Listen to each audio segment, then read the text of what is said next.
Hej, jeg hedder Sofie, og det er min hund Alfa. Vi kommer nede ved Jette og har gjort det igennem et år, hvor Alfa bliver behandlet med jævne mellemrum på grund af hendes lever. Hun har haft forhøjede leverværdier. Det blev opdaget ved et tilfælde.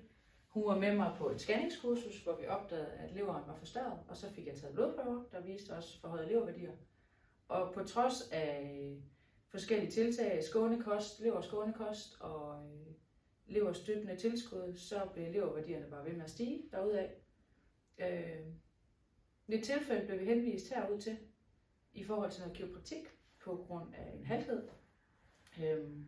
Hun ville for eksempel aldrig have ligget sådan her, før hun kom ned ved Jette. Hun ville aldrig kunne ligge lige, som hun ligger nu. Der ville hun altid ligge mere med benene ud til siden.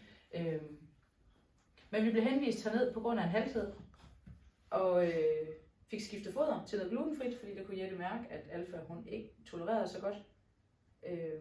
Og til min store forbavselse, så viser det sig efter få behandlinger hernede, at leverværdierne de normaliserer sig, og jeg har en hund, der ikke længere er inkontinent. Det var hun ellers blevet før, efter hun blev steriliseret, da hun var omkring 2, og efter det har jeg haft problemer med, at hun var inkontinent.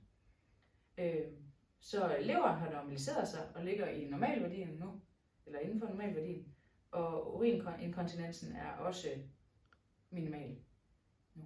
Så vi går gladeligt stadigvæk ned ved Jette en gang imellem lige at få rettet til, og det var noget helt andet, vi kom hernede for. Og Alfa elsker at komme her. Ja, det gør du bare.